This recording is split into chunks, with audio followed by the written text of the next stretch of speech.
34 a história de Josias, do reinado de Josias. Nós vamos ler os 2 primeiros versículos, mas você vai ficar com a sua Bíblia aberta, que nós vamos passar por todo o capítulo 34. Tinha Josias 8 anos de idade quando ele começou a reinar, e reinou 31 anos em Jerusalém. Fez o que era reto perante o Senhor. Andou em todo o caminho de Davi, seu pai, e não se desviou nem para a direita nem para a esquerda. Andou em todo o caminho de Davi, seu pai, e não se desviou nem para a direita e nem para a esquerda. Vamos orar mais uma vez? Senhor, nós colocamos a Tua Palavra, lemos a Tua Palavra, e é ela que produz em nós o querer e o realizar. E nós nos colocamos nessa postura, Senhor, de deixar o Senhor trabalhar em nós, e nos confrontar, e nos confortar, e nos exortar nessa noite, Pai. Essa é a nossa oração em nome de Jesus. Amém. Você vai ver a história de um menino que começa a reinar. O cronista, ele está escrevendo, é importante a gente pensar nisso. Por que o livro de Crônicas foi escrito? O livro de Crônicas é escrito para um povo que está voltando do cativeiro. O povo saiu para o cativeiro, ficou 70 anos fora da sua terra, ficou 70 anos em contato com outra cultura, com outros deuses. Você vai lembrar, acho que o Cassandro pregou aqui em janeiro sobre o primeiro capítulo de Daniel, quando eles chegam lá, a primeira coisa que eles fazem é o quê? Trocam o nome dos judeus. Então agora não é mais Daniel, é Beltesazar. Então eles recebem nomes com novos significados, com novas identidades. Eles têm uma descaracterização de quem eles são. Eles deixam de ser aquele e passam a ser agora uma nova pessoa. Essa é a ideia. Eles vão então colocar outra cultura para esses meninos. Então toda uma geração cresceu dentro do exílio. Cresceu com os deuses da Babilônia. Cresceu com o culto da Babilônia. Tudo que eles tinham da terra deles era o que os pais contavam, era o que os antigos contavam, era o que os fariseus, a seita dos fariseus, se esforçava em preservar de história, para que eles soubessem o que Deus falou para eles, como Deus os chamou, quem era o povo de Israel, para que eles mantivessem a memória de quem eles eram, a identidade deles como povo. Então eles estão voltando. Alguns não queriam nem voltar, alguns ficaram pelo caminho. Mas quando eles voltam, eles veem que a terra deles estava ocupada por outras pessoas, com outros deuses, com outras culturas. E eles voltam num período onde eles querem reconstruir a própria vida. Eles também não estão muito interessados mais em cultuar tanto a Deus. Eles querem correr atrás do deles, eles querem estabelecer a vida, reconstruir a casa, reconstruir as possessões, ajeitar o futuro deles, da família, né? Eles querem isso, mas Deus está em segundo plano ali, está correndo por fora. Tanto que, se eu não me engano, Amós diz: olha, vocês estão aí construindo casa para vocês, fazendo as coisas para vocês, e a casa de Deus está em ruínas. Então, para esse público, Crônicas foi escrito. Então, há várias teorias sobre quem escreveu Crônicas. Uma delas é que Esdras foi quem escreveu Crônicas. Ele então relata Crônicas, e uma das ideias que Crônicas tem para a gente, uma das coisas que Crônicas traz para a gente, Crônicas está restaurando, está trazendo para o povo a restauração do culto ao Senhor. Crônicas está colocando o culto de novo dentro da vida do povo judeu. Então o cronista ele vai escrever com isso em mente. O cronista está escrevendo o livro de Crônicas da perspectiva do altar. Se você ler Reis, você vai ver da perspectiva da história de Israel, da perspectiva do trono. Se você ler Samuel, a perspectiva dos juízes. Crônicas, você vai ver a perspectiva do altar. Então ele está escrevendo para o povo. E ele começa então a relatar, ele vai relatar a história de todos os reis de Judá. Todos eles. Desses reis ele vai dar destaque para 5. Davi, Salomão, Asa, Josafá, Ezequias, 6, e Josias. De todos os outros fora Davi, depois de Davi, alguns comentaristas dizem que Josias é o que mais deixou impacto na nação de Judá. Mais deixou impacto em Judá pelo seu feito e pela forma como ele andou diante do Senhor. É muito interessante a gente pensar nisso. E aí ele começa a contar a história desse menino. Diz que ele assumiu o reinado com 8 anos de idade. Lá em Reis vai dizer o nome da mãe dele, Joiada, eu acho que é isso. Alguém pode achar para mim, eu acho que é Reis 22. Acha para mim, não, acho que é isso aí. Vai dizer o nome da mãe dele. A mãe dele, então, é citada lá em Reis, porque ele não poderia, claro, assumir o trono com 8 anos. Mas ele se torna, ele tem o direito de ser rei aos 8 anos de idade. Ele sucede o pai dele, Amon. O pai dele foi rei por 2 anos. E a Bíblia fala aqui, se você voltar uma página, vai dizer que o pai dele fez o que era mal diante de Deus. O pai dele sucedeu o avô dele, Manassés. Manassés governou por 57 anos, 55 anos, e fez o que era mal diante do Senhor. Então esse menino de 8 anos, presta atenção no quadro, um menino órfão, de 8 anos de idade, com uma pressão gigantesca sobre os seus ombros, que era governar uma nação, como a nação de Judá, que vivia em rumores de cativeiro, de ser perseguida, uma nação que estava distante das coisas de Deus. Esse menino começa a reinar em Judá. 57 anos antes dele, todos os reis se corromperam. O ambiente da nação era o pior possível. Espiritual, moral, cívico. Esse menino não tinha referências, provavelmente. Então esse é o Josias. Mas o escritor de Crônicas diz que ele fez o quê? Ele andou retamente diante do Senhor. Josias fez o que era reto diante de Deus. E olha o que o versículo 3 vai dizer. Vai dizer, desculpa, ainda não. Ele andou, ele fez o que era reto diante do Senhor. Ele escolheu andar em retidão diante do Senhor. Mesmo com todas as probabilidades e possibilidades contrárias. E só aqui já põe por terra aquela ideia de maldição hereditária. Né? Eu não vi aqui escrito que ele preencheu um questionário e fez uma oração de libertação para então andar retamente diante do Senhor. Eu sempre ouvi isso e eu acho que isso é muito, muito pertinente. Influência não é obrigação. Porque meu pai foi, não quer dizer que eu vou ser. Eu vou ser se eu, na hora que eu assumir uma certa idade na minha vida, se eu der rumo naquilo que meu pai viveu. Mas eu tenho a condição de escolher um caminho diferente para mim caminhar e para mim andar. Tanto que a gente vê histórias assim. A gente vê pessoas que tinham tudo ao seu desfavor e foram homens e mulheres bem-sucedidas. E a gente vê gente que tinha tudo a seu favor e escolheram andar de forma a dar vazão para a sua carne, a dar vazão para a sua própria vontade e desejo. Josias vai dizer aqui que ele foi reto diante do Senhor. Ele fez o que era reto diante do Senhor. Versículo 3 vai dizer que no 8º ano, ou seja, quando ele tinha 16 anos, aqui ele vai começar a buscar o Deus de Davi, seu pai. Buscar em Crônicas quer dizer o quê? Ele começou a ir atrás do Deus de Davi. Ele começou a inclinar a vida dele para andar nos caminhos trilhados por Davi. Ele começou a descobrir a adoração que o Davi tinha. Ele começou a voltar para os princípios e os preceitos desse Deus. O buscar em Crônicas tem a ver com a descrição de o ato de subordinar-se totalmente ao Senhor. Então, ele inclinou a vida dele com 16 anos a servir a Deus. Buscar em Crônicas tem a ver com orar. Você vai lembrar de um dos versículos chaves de Crônicas, 2 Crônicas 7,14. Se o meu povo, que se chama pelo meu nome, se humilhar e orar e me buscar e se arrepender. Então, esse era o conceito de buscar em Crônicas.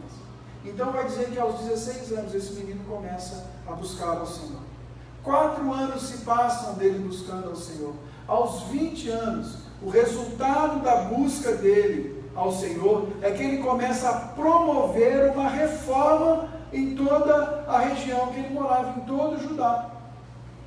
E aqui há uma coisa interessante. Eu me lembro, uns anos atrás, quando eu falava com uma pessoa sobre esse assunto, e eu disse, olha, eu vou orar e vou esperar em Deus. E ela falou assim, como assim você vai esperar em Deus? Você tem que fazer alguma coisa. Se você não fizer, Deus não vai agir. Não é assim que funciona. Gente, esperar em Deus é um esperar ativo. É esperar mesmo, mas com o coração ativo. Atento para ouvir. Atento para saber o que ele vai dizer para você. Tem muitos de nós que colocam as coisas diante do Senhor e saem atropelando. Mal terminou a oração, levanta e já começa a fazer. Não sabe nem se é isso que deve fazer. E depois coloca a culpa ainda no Senhor. Então, como resultado de uma vida intensa de busca a Deus, de oração, de humilhar-se, segundo a Crônicas, ele começa a promover mudanças aonde ele está. E olha o que vai dizer para a gente, eu vou ler com você. Vai dizer que no 10º ano começou a purificar a Judá e a Jerusalém dos altos, dos postes ídolos, das imagens de escultura e de fundição. Na presença dele derribaram os altares dos Balaíns, ele despedaçou os altares de incenso que estavam acima deles, os postes ídolos, as imagens de esculturas e de fundição, quebrou, reduziu ao pó e aspergiu sobre a sepultura dos que lhes tinham sacrificado. Os ossos dos sacerdotes queimou sobre os seus altares e purificou Judá e a Jerusalém. O mesmo fez as cidades de Manassés, de Efraim, de Simeão, até Naftali, por todos os lados do meio das suas ruínas, tendo derribado os altares, postes ídolos e as imagens de escultura, até reduzi-los a pó, e tendo despedaçado todos os altares do incenso em toda a terra de Israel, e então voltou para Jerusalém. Então, quando deu 12 anos que ele era rei, ele começou aos 8, 12 mais 8 é igual a 20, ele com 20 anos, esse menino começa a tomar medidas impopulares. Ele começa a ir contra o status quo da nação dele. Ele começa a confrontar, ele começa a quebrar ídolo, ele começa a quebrar o objeto de adoração dos outros povos, ele começa a eliminar do meio de Israel a idolatria. É o resultado daquela vida com o Senhor. Você não tolera mais algumas coisas. E ele passou então a lutar por aquilo. Gente, aqui é uma coisa, enquanto eu lia isso aqui, ficou muito forte para mim. Ele decidiu se indispor por aquilo que era importante para o Senhor. Nós estamos num momento onde ninguém quer se indispor com nada. A gente faz vista grossa para um monte de coisa. A gente passa a mão em pecado. A gente finge que não vê. A gente quer ser politicamente correto. A gente tem medo do que vai fazer com um amigo. Em nome de uma lealdade, a gente deixa o cara indo para o inferno. A gente deixa as coisas acabando em nome de eu prefiro ter paz do que ter razão. O Josias, ele começou um governo impopular. Ou você acha que isso aqui foi tranquilo? Oi, com licença, eu vim quebrar tudo que você adora, dá licença. Obrigado porque você facilitou o meu trabalho. Vai dizer aqui que ele queimou os ossos dos sacerdotes, ou seja, ele desenterrou os sacerdotes que cultuavam aquele poste ídolo, aquele Deus, foi em cima do altar daquele sacerdote e queimou os ossos daquele sacerdote, para tornar aquele lugar impuro. Ele destruiu toda uma estrutura de idolatria, e por que não dizer que conduzia a uma certa corrupção do que era direito dentro da nação dele. E ele não faz só na região dele. Aqui vai dizer das cidades. Se você for olhar no mapa lá na sua Bíblia, você vai ver que ele vai nas extremidades de Judá. E aparentemente ele vai junto. Ele não mandou um edito. Ele pessoalmente foi. É isso que me dá a entender o texto aqui. E diz que enquanto ele fazia isso, ele foi purificando, ele começou de contínuo purificar todas as cidades e também Jerusalém. você vai lembrar que Jerusalém era o lugar do templo de Deus. Você vai saber que o templo de Deus, o templo tinha uma importância muito grande para o povo judeu. E é exatamente o que as reformas do Josias levam a ele. Então aqui vai dizer no finalzinho, vai dizendo assim, que ele voltou para Jerusalém. Mas eu estava lendo e eles dizem que não é que ele voltou para Jerusalém, foi algo consecutivo, ou seja, consecutivo não, ao mesmo tempo. Qual é a palavra? Simultâneo. Essa aí é mais difícil falar, concomitante é mais difícil, mas é mais bonita também. Mas foi algo simultâneo, quase travou a língua aí, por favor. Foi simultâneo. Então ele vai tirando das cidades, e aí vai dizer o versículo 8 para a gente que no 18º ano do seu reinado, ou seja, quando ele tinha então agora 26 anos, 6 anos depois dele andar por todo o território, tirando, quebrando, arrumando, fazendo, trazendo de volta, no 18º ano, ele começa uma purificação do templo. Ele começa também fazer obras no templo. No versículo 8, no finalzinho, na parte B, vai dizer assim, para repararem a casa do Senhor, seu Deus. Aqui é o nome das pessoas que ele colocou. Por quê? Porque a casa, o versículo 11b, vai dizer para você assim, porque os reis de Judá deixaram a casa de Deus cair em ruína. O templo estava em ruína. Agora, o que era o templo para ele, gente? O templo para o judeu era a habitação de Deus. Era o lugar que Deus estava. Se você vai olhar quando eles saem do deserto, quando eles estão sendo conduzidos por Moisés, tudo começa numa tenda, a tenda da congregação. Era onde Deus falava com Moisés.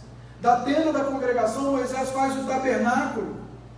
Por muito tempo a presença de Deus estava no tabernáculo. Davi decide que Deus precisa de um lugar, não tem sentido ele ter palácio e Deus continuar numa tenda. Ele fala, eu vou construir, estou feito. Deus fala para ele, não, você não vai construir. Você é um homem que tem sangue nas mãos. Quem vai construir é outra pessoa. Ele deixa tudo pronto para Salomão. Salomão constrói o templo, dedica o templo. Você vai ver isso em Crônicas, você vai ver isso em Reis. Quando ele dedica o templo, a fumaça, a glória, ou no hebraico, a Shekinah de Deus, desce sobre o templo, enche o lugar, de modo que ninguém conseguia ficar em pé, de tanta era a presença de Deus. Então, para eles, Deus habitava no templo. Mas olha que interessante aqui, o templo estava em ruínas. Deus, para eles, tinha sido deslocado do centro da vida. E nós vivemos esse mesmo risco, irmãos. Era um povo que tinha Deus, ele era teocrático, era um governo por Deus, e agora Deus é mais um Deus. Yahvé é mais um Deus. Mais um. Como Baal, como os postes ídolos, como Astarote, como Moloque, era mais um Deus. E o templo em ruínas. E aí o texto vai dizer para a gente que ele começa um processo de mudança disso. Ele fala, não, nós vamos reformar o templo.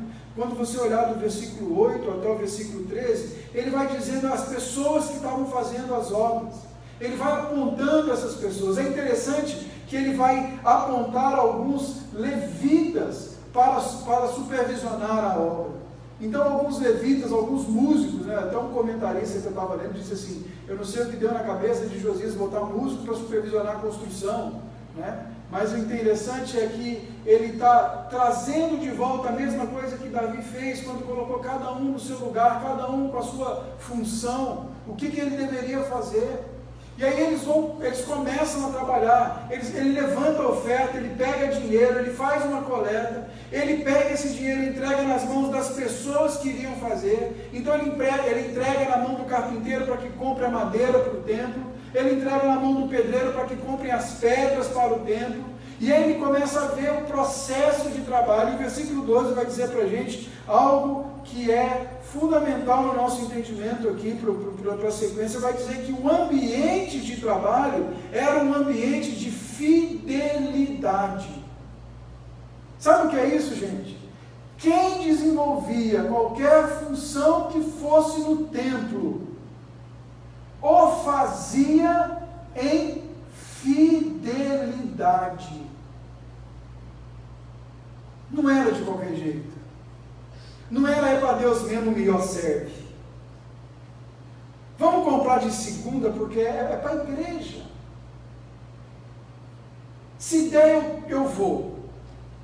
É minha responsabilidade, mas começou a chover em Cuiabá. E eu não posso estar lá.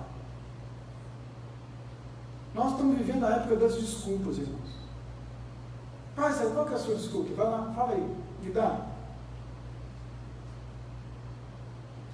Aqui está dizendo que o ambiente era de fidelidade. O que leva a gente a lembrar de Ezequiel, se eu não me engano, Jeremias. Ele era profeta maior, eu sei disso. Que vai dizer, maldito aquele que faz a obra do Senhor relaxadamente. Estar fazendo algo para o Senhor é um privilégio. Você não é obrigado a fazer. Mas se vai fazer, faz bem feito. Estão entendendo o que eu estou dizendo, irmãos? O Josias aqui, ele colocou os melhores homens deles fazendo as coisas. Ele pegou os levitas e disse, vocês vão ali, porque vocês são encarregados pela adoração. E trabalho é adoração. E aí vai dizer que o ambiente era de fidelidade. E olha o que acontece no ambiente de fidelidade. Do versículo 14 em diante, Silquias está lá mexendo no cofre, mexendo num repartimento onde ele precisava provavelmente de mais dinheiro, e ele descobre um rolo do livro da lei. E ele lê aquilo. Veja bem, um homem começa a buscar a Deus, a busca dele resulta em mudanças significativas para todo o povo onde ele está inserido. As pessoas que começam a trabalhar do lado dele fazem infidelidade. Por causa da fidelidade deles, a palavra vem, é magnificada diante dos olhos deles. E ele acha uma parte do rolo do livro da lei. E ele lê aquilo. E a reação do Safã, que é o nome dele aqui, Safã leu, não é Safã, Ilquias lê para o Safã, que era o sacerdote, e ele diz, leve isso para o rei. E ele pega aquele livro, ele leva os seus relatórios, ele vai dizer para o rei, olha rei, a reforma está indo legal, está indo tudo certo, está dando tudo certinho, o pessoal está trabalhando bem, estão fazendo com precisão, com fidelidade, e nós achamos isso. E ele lê o livro que foi achado. Esse rolo provavelmente era uma parte de Deuteronômio. Alguns dizem que era Deuteronômio inteiro, outros dizem que era um recorte de Deuteronômio. Mas era um escrito de Moisés, é o que o texto vai dizer para a gente aqui. Provavelmente Deuteronômio. E ele está lendo, e ele lê para o rei. Ele abre esse rolo. Você sabe que não tinha Bíblia como tem agora, nós não tínhamos a Bíblia compilada do jeito que nós temos, mas ele abre o rolo e ele começa a ler o que está escrito ali. E olha a reação do rei. Versículo 19. Tendo o rei ouvido as palavras da lei, rasgou as suas vestes. A primeira coisa que ele faz é perceber que o que está sendo lido para ele ali é a palavra de Deus. Essa reação mostra para a gente que ele entendeu que o que ele acabou de ouvir era algo muito sério. Rasgar as vestes era um símbolo de angústia, era um símbolo de humilhação, era um símbolo de desespero, era um símbolo de reconhecimento que alguma coisa estava muito errada. O Josias ouve o que é lido para ele sobre a aliança, sobre as recomendações do Senhor, e ele rasga as suas vestes. Por quê? Porque ele percebe que o que está sendo lido ali é a palavra de Deus. E aqui há um contraste interessante. Um outro rei, Joaquim, acontece a mesma coisa. Jeremias escreve palavras de Deus para ele. Pega a palavra de Deus, leva até ele, leia para ele. O que ele faz com a palavra de Deus? Ele pega aquilo que Jeremias mandou e queima. Ele joga fora. O Josias acata, recebe, ouve, dá importância, percebe que há algo sério que está diante dele. E ele vai continuar dizendo que, aqui para a gente, ele vai dizer que ele ordenou ao rei Ilquias, Aicão, filho de Safã, Abdom, filho de Mique, Safã, escrivão, e a Asaías, servo do rei, dizendo: ide e consultai ao Senhor por mim, pelos restantes de Israel e Judá, acerca das palavras desse livro que se achou, porque grande é o furor que se derramou sobre nós, porquanto nossos pais não guardam as palavras do Senhor para fazerem tudo quanto está, não guardaram para fazerem tudo quanto está escrito neste livro. Quando ele ouviu, ele percebeu que eles estavam fora de rota. Ele viu que aquilo que estava dizendo ali não estava sendo guardado há gerações.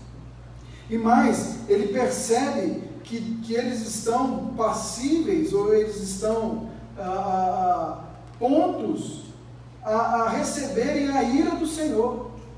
Ele vai dizer: o Senhor nós estamos passíveis da ira de Deus, nós estamos fora da aliança do Senhor.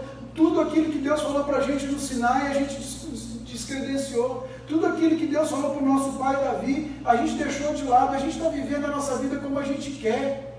A lei não é mais nem cogitada entre nós.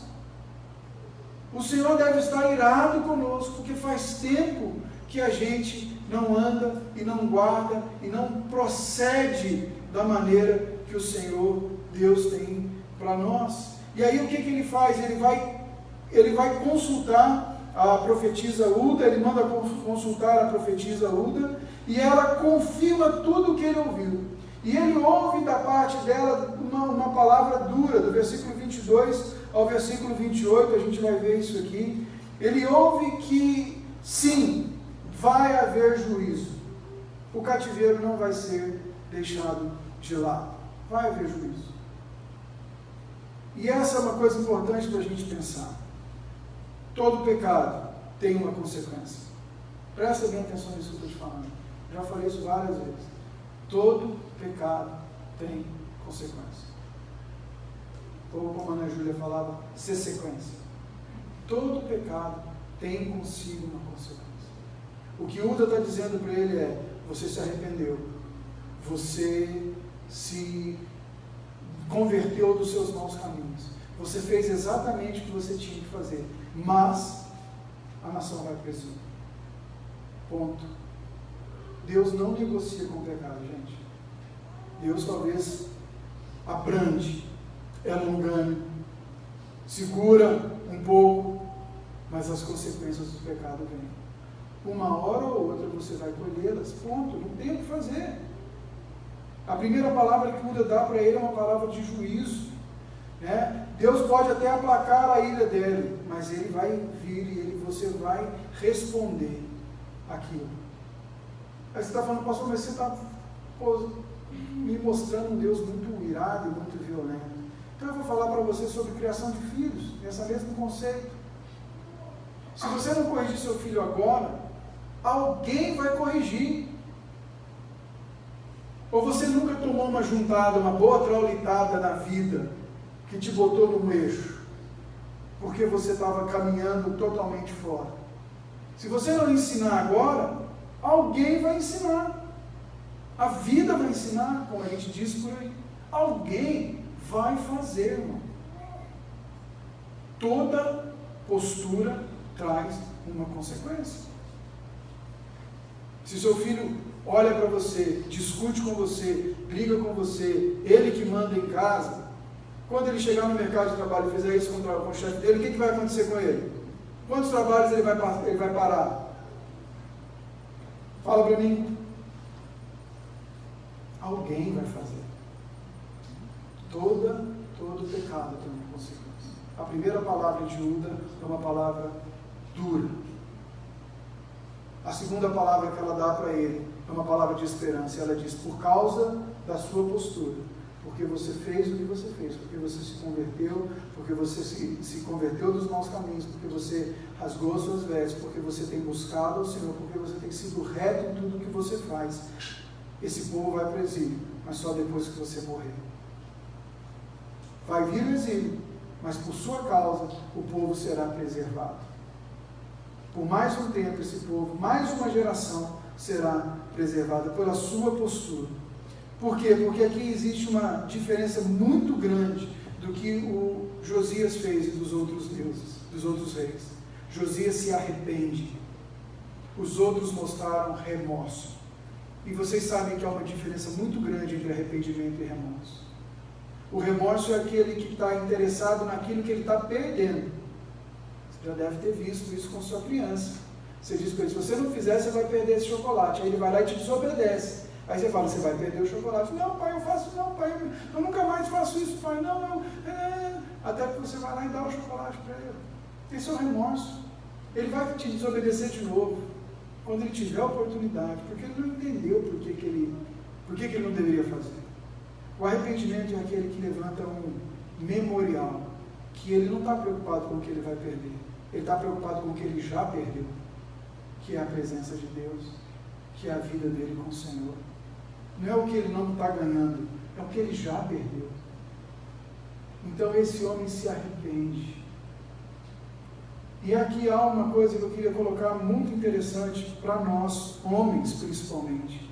As decisões que nós tomamos dentro da nossa casa.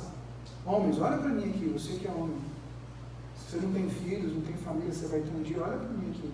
A decisão que você toma dentro da sua casa afeta diretamente toda a sua família. Se você é um homem que decide buscar a Deus, isso vai afetar a sua família. Se você é um homem que decide viver uma vida dissoluta e em pecado, isso vai afetar a sua vida. E vai afetar a sua família. E vai afetar os seus filhos. Assim como a sua postura traz bênção para a sua casa, ela pode também trazer problemas para a sua casa. Então, a Uda diz para ele o que fazer. Olha, vai acontecer e vai ser dessa maneira, mas por sua causa você não vai ver o exílio. E aí a gente vê do versículo 29 ao versículo 33 a reação de tudo isso na vida do Josias. A reação de Josias a essa palavra. Ele vai reagir em conformidade com a palavra do Senhor. Vai dizer no versículo 29 que ele juntou todos os anciãos de Judá e de Jerusalém. Ele subiu, trouxe os homens com ele, trouxe os moradores de Judá, trouxe as pessoas que estavam ali em volta e leu para eles o livro da lei. E leu para eles a aliança. Ele leu o que estava escrito em Deuteronômio, lá no capítulo 6, eu vou ler para você aqui, só para você lembrar. Provavelmente é dessa aliança que eles estão falando. Vai dizer para a gente assim, Deuteronômio capítulo 6, versículo 1 ao 9, estes, pois, são os mandamentos, os estatutos e os juízos que mandou o Senhor teu Deus, se te ensinassem, para que os cumprirem na terra que passas a possuir, para que temas o Senhor teu Deus e guarde todos os seus estatutos e mandamentos que eu te ordeno, tu e teu filho, o filho do teu filho, todos os dias da tua vida, e que teus dias sejam prolongados. Ouve, pois, ó Israel, e atenta em cumprires, para que bem te suceda e muito te multipliques na terra que mana leite e mel, como te disse o Senhor, Deus de teus pais. Ouve, Israel, o Senhor nosso Deus é o único Senhor. Amarás, pois, o Senhor teu Deus de todo o teu coração, de toda a tua alma, de toda a tua força. Essas palavras que hoje te ordeno estarão no teu coração. Tu as inculcarás a teus filhos, e delas falarás assentado em tua casa e andando pelo caminho, ao deitar-te e ao levantar-te. Também as atarás como sinal na tua mão, e te serás por frontal entre os olhos, e as escreverás nos umbrais de suas casas, de tua casa e nas tuas portas. Ouve, ó Israel, o Senhor teu Deus é o único Deus, só Ele você vai adorar, e você vai fazer isso com todo o seu entendimento, com toda a sua força, com tudo o que há em você. E não só isso, você vai ensinar isso para os seus filhos, isso vai ser uma prioridade na tua vida, ó Israel. Não é o teu trabalho, Israel, a tua prioridade. Não é a próxima terra conquistar a tua prioridade. Não é o próximo sonho de consumo a tua prioridade. A tua prioridade é amar o Senhor teu Deus com todas as tuas forças, com todo o teu entendimento. E fazer isso passar para as suas próximas gerações, para que eles entendam quem é o Senhor, o Deus deles. E vai dizer que ele leva o povo a ouvir tudo isso. E aí o povo resolve fazer diante dele, junto com ele, uma renovação dessa aliança com Deus. Veja bem, ele não está fazendo aqui um ato profético, ele não está fazendo agora o ano da conquista, o ano da colheita, o ano das 7 caminhadas diferentes, o ano dos caminhos abertos. Não, ele está voltando para o fundamento. Ele está voltando para a palavra de Deus. Eles estão voltando numa postura de arrependimento, uma postura de quebrantamento. Josias não apenas estava realizando reformas, mas ele começa a trazer de volta o sentido do culto a Deus. Ele começa a trazer de volta o significado de uma nação que diz que o Senhor é o seu Deus e anda segundo os seus conselhos. É isso que o Josias está fazendo aqui. Josias está redefinindo algo que foi mal definido. Ele está trazendo para o prumo de novo. E eu creio que isso é algo que é muito atual e que precisa passar em nossas vidas. Cada um de nós aqui precisa meditar um pouco nisso. Nós vamos no domingo que vem falar do capítulo 35, eu não vou terminar ainda hoje, mas eu quero fazer pelo menos 4 aplicações com você sobre isso aqui que a gente viu. A primeira aplicação é: nós precisamos, assim como Josias, de uma decisão pessoal de andar e de buscar ao Senhor. Eu falei aqui, o Josias era um menino órfão, que tudo conspirava contra ele, ele poderia ter todas as desculpas do mundo para escolher andar de forma errada, mas ele decide caminhar e andar com Jesus. Ele não deu desculpa, ele não tentou escapar, ele não foi fatalista, ele não disse que é porque o pai dele foi assim, é porque o avô dele foi assim. Não, ele resolveu buscar ao Senhor. Ele não deu desculpa do momento que ele está vivendo, da corrupção de Israel, ele não deu desculpa do momento político, ele resolveu buscar ao Senhor, por ele. Não é porque o pai dele não ia, porque a mulher dele não ia, porque o esposo dele não ia, porque a esposa dele não ia, porque isso não acontecia. Não, ele resolve buscar ao Senhor. Ele resolve buscar ao Senhor. Não dá para você pegar carona na vida espiritual de ninguém, irmãos. A tua relação com Deus é você, ela é individual. Meu esposo não ora, pastor, por isso que eu não oro. Então vai orar você. Para que ele te veja orando, no mínimo ele fique constrangido. Ah, pastor, minha esposa, não sei o que. Então faça você. Pastor, meu esposo não vem na igreja, por isso que eu não estou ouvindo. Vem você, deixa ele em casa. Que isso, pastor, e a família vai bem, obrigado, mas venha para a igreja. Traga seu filho, traga sua filha. Ah, mas aí vai ser ruim, pastor, se ele não vier. Não, vai ser pior se vocês dois ficarem. Vai ser pior se vocês dois ficarem. Porque vai chegar um dia que você vai dizer assim, a culpa é dele. A culpa é sua. Você é individual, é você. A busca de Deus é sobre você. Não é sobre você e mais alguém. É você. Então, Josias teve essa decisão. E a gente aprende com Josias que buscar ao Senhor é um impulso inicial para tudo na vida. Tudo na vida tem esse impulso. A vida com Deus reflete em todas as outras áreas da sua vida. A sua vida com Deus vai ter um impacto em todas as áreas da sua vida. O desafio é restaurar Deus ao centro da sua vida, e foi isso que Josias fez. Então a primeira aplicação ela tem a ver com o nosso sentido vertical para cima. Josias teve uma decisão de andar e de buscar o Senhor. Independente de quem estava do lado dele, independente da história dele, talvez ele tenha aprendido com a mãe, mas ele decidiu. Chega um momento na vida da gente, irmãos, que a decisão é sua, se você vai ou não para frente. Tem que parar com o vitimismo, tem que parar com o coitadismo, tem que parar com, ninguém me ama, ninguém me quer. Para. A decisão está na tua mão. Ferramenta tem, condição tem, faça. Pega firme. Decisão aqui de buscar o Senhor e de andar segundo o que o Senhor tem, é do Josias, é sua. É você que vai fazer. Segunda aplicação, ele inclui a palavra. Ele põe a palavra na vida dele.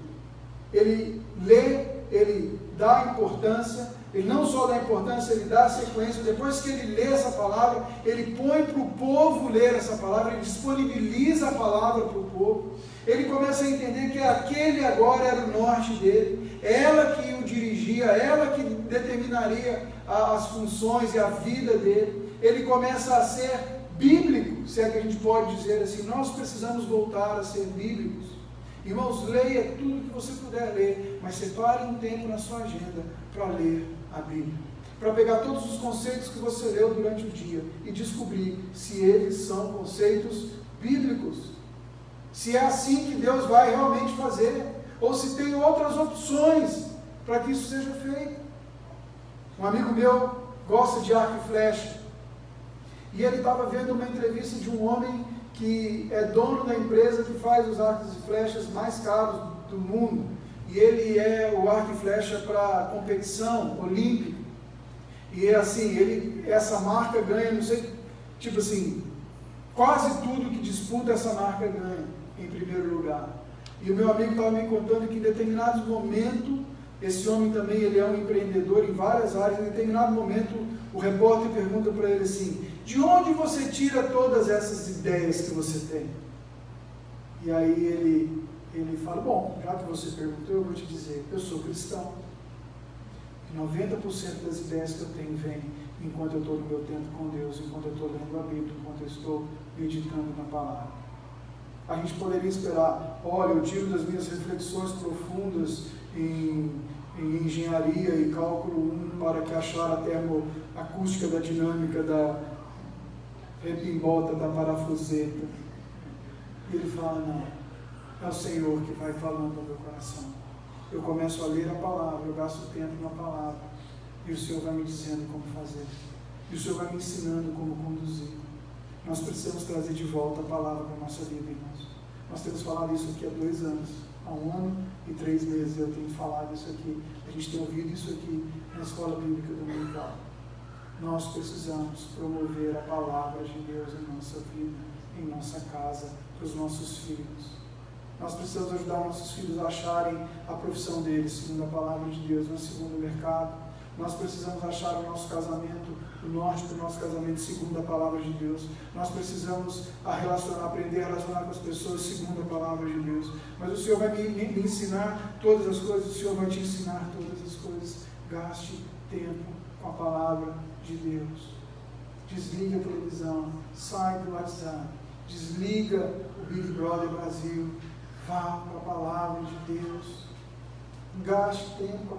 Pastor, mas ver a novela dos 10 mandamentos pode? A palavra de Deus pode, mas depois vai ler e ver se era aquilo mesmo. Se aquele personagem que ela está ali aparecendo estava ali mesmo. Mas vai ler, não substitui. Leia a palavra, traga a palavra, tenha a palavra como importante para você. Irmãos, você valoriza na sua vida o que te é importante. Se não te é importante, vai sempre ficando para depois. O que te é importante, você valoriza. Por isso que Jesus vai dizer: aonde está o teu tesouro, o seu coração segue. O seu coração segue o que é importante para você. Se o seu casamento é importante para você, você faz qualquer coisa por ele, porque o seu coração segue. Se a sua vida profissional, vocês entenderam aquilo que eu estou querendo dizer. Então a inclusão da palavra, torne ela importante. Terceira aplicação, eu acho que tem a ver para dentro.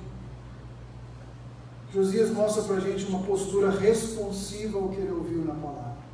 Ele se arrepende e ele se age em arrependimento. E eu acho que isso é uma das questões que nós podemos aprender. Ele poupou, com essa postura dele, toda uma geração de ir mais cedo para o cativeiro. Nós somos responsáveis, irmãos, pelos nossos.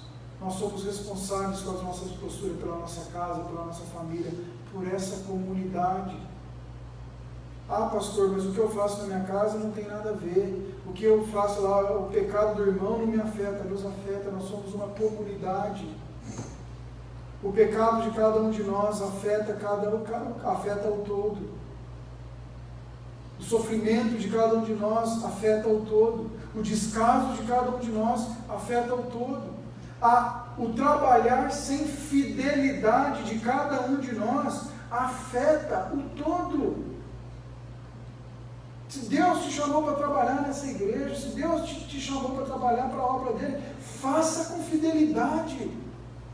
Chegue mais cedo, saia depois, porque você está fazendo para o Senhor. Faça, porque o Senhor te chamou para fazer com zelo, com prioridade, como se você se sentisse privilegiado por isso. Porque o dia que você for fazer o que for, olha para mim aqui, o dia que eu subir aqui, ou o Cassandro, ou qualquer músico, ou qualquer professor, ou os diáconos dessa igreja, ou os irmãos que vão para a porta, o dia que qualquer um de nós ocupar um posto de serviço nessa igreja, com o coração achando que a gente está fazendo um favor para Deus, é melhor que o Senhor nos remova. Porque o que a gente vai oferecer é lixo. Essa palavra é dura. Se você acha que domingo à noite eu vou lá, vou falar umas coisinhas, o dia que você chegar aqui com esse propósito, irmãos, manda passear. Nós temos que servir ao Senhor com fidelidade. Foi o Senhor que te escolheu. Eu não era coisa nenhuma, irmão. Eu era menos do que eu era. Aprove ao Senhor ver algo, talento, que eu não via. Aí o cara chega aqui e fala, não, é porque eu fiz curso, eu fiz os dons. Que fez? O Senhor te deu inteligência. O Senhor te adestrou. O Senhor te deu talento. Você não sabia quando você começou o que era a mão direita e o que era a mão esquerda. Agora já toca 158 instrumentos. Até com o ouvido, tapando o nariz, soprando ar, sai som, e sai som bonito. O Senhor te deu. Agora você vai fazer de forma relaxadamente. É melhor que não faça, irmãos. É melhor que a gente volte ao tempo de cantar com o pandeirinho batendo e pregar sem microfone. Porque se o nosso som é motivo do nosso orgulho, está tudo errado. Está fora. Se nós vamos rachar a igreja por causa de cozinha, está fora. Por causa de como que para carro em estacionamento, está fora. Nós estamos chamados para servir em fidelidade ao Senhor. Qual é a tua desculpa para não servir em fidelidade ao Senhor? Qual é o problema que te impede de fazer o que Deus está te chamando para fazer? E de fazer bem feito? Dá o mesmo trabalho. Aliás, fazer com fidelidade é mais fácil. Porque quando você começa a arrumar desculpa, e não é uma verdade, para cada mentira você tem 10 outras mentiras para sustentar uma mentira. Uma hora a casa cai. Uma hora a casa cai. O Josias teve uma postura responsiva. Ele fez as coisas que estavam na mão dele com fidelidade, com zelo, com apreço, com afinco. E aí, por último, a última aplicação que eu tenho a fazer para você é que tudo isso levou, quando ele vai fazer essa aliança, ele convida a gente a alinhar a nossa teoria com a prática. Não adianta nada a gente saber tudo, mas viver algo diferente quando a gente sair dessa porta para fora. O Josias chamou todo o povo e diz: estamos andando errado, estamos andando fora, e a gente precisa voltar a andar correto. Vamos andar correto. Vamos ser o povo que Deus nos chamou para ser. Vamos ser o povo que vive essa aliança, que entende essa aliança. Josias nos chama a isso. Josias nos convoca a não ser mais esses moralistas de Facebook que a gente tem visto aí hoje em dia, que botam um monte de post, mas que na vida real vive completamente diferente. Nos chama a ser essas pessoas que têm um só proceder, que o seu sim é sim, que o seu não é não. Essas pessoas que as pessoas podem confiar que Ele diz: amanhã eu passo e acerto, e amanhã Ele passa e acerta. Pessoas de palavra, pessoas de índole, pessoas de verdade, pessoas que estão tardias em irar-se, prontas em perdoar, pessoas que vivem o Evangelho. O Josias nos convoca a isso. Ele nos inspira, então, concluindo, a buscar o Senhor. Ele nos inspira a entender que, se buscar ao Senhor, Ele vai se deixar encontrar. Ele nos inspira a viver uma vida agradável ao Senhor. Ele nos desafia a romper com aquilo que é cômodo e que nos mantém longe de Deus. Ele nos desafia a olhar para aquilo que o Senhor tem colocado na nossa mão e fazermos com fidelidade, fazermos com lealdade, seja no trabalho, seja em casa, seja na igreja. Tudo que você faz é para a glória de Deus. Atrai a glória, ou traz a glória de Deus, testemunha, reflete a glória de Deus. Quando você senta para vender com o cliente, ou quando você senta para conversar com a tua esposa e com o teu filho, você está atraindo ou refletindo a glória do Senhor quando você faz em fidelidade.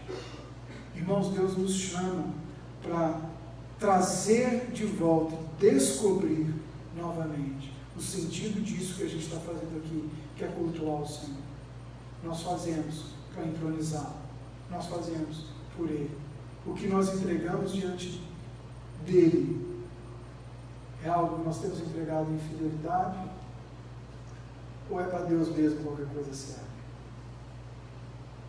Deus está nos chamando para viver um evangelho longe de religiosidade, um evangelho prático, verdadeiro, genuíno, um evangelho que descobre o quanto é bom servir ao Senhor, um evangelho que chega no domingo à noite para dar tudo aquilo que já fez durante a semana, para concluir ou para iniciar uma nova semana, mas porque já vive durante a semana o seu culto.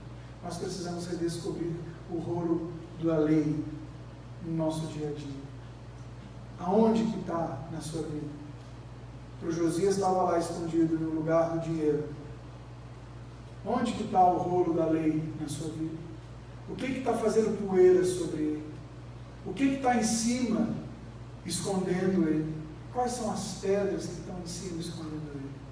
A gente precisa entronizar Jesus, trazê-lo de volta, decidir firmemente no nosso coração buscar ao Senhor e experimentar uma dinâmica nova na nossa relação com Deus, individual e coletiva. Amém? Vamos orar, feche os teus olhos. Ao descobrir a lei, ao trazer a lei, ao trazer a palavra, Josias aponta para o Cordeiro de Deus.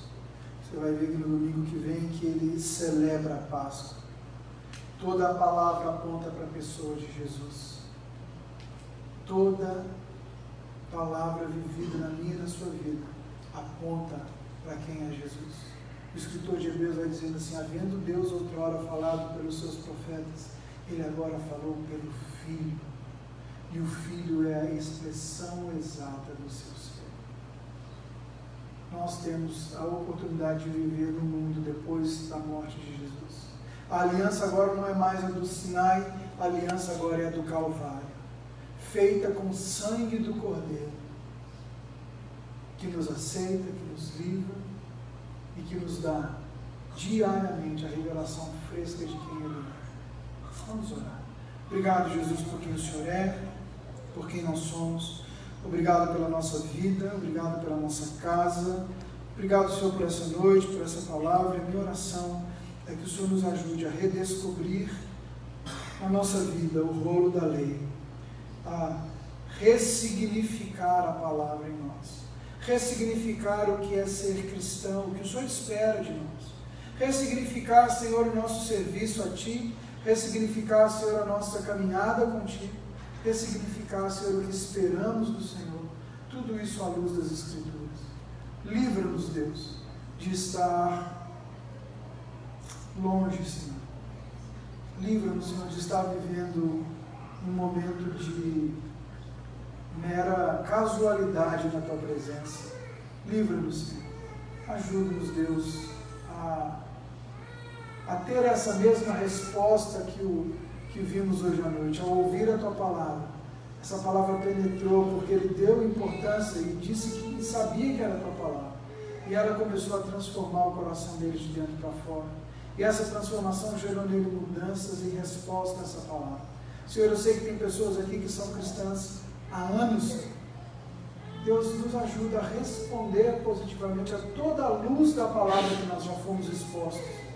E que isso comece a impactar a nossa vida pessoal, nossa vida devocional, nossa vida, Senhor, com os nossos irmãos, a nossa vida na igreja, a nossa família, o nosso lar, a nossa vida com os nossos filhos, com os nossos pais. Que isso comece a alterar todas as nossas relações, Deus, porque é o Senhor produzindo em nós. Ajuda-nos a descobrir o livro. Ajuda-nos, Senhor, a servir-te com fidelidade, a dar o melhor que nós temos para o Senhor. Essa é a minha oração em nome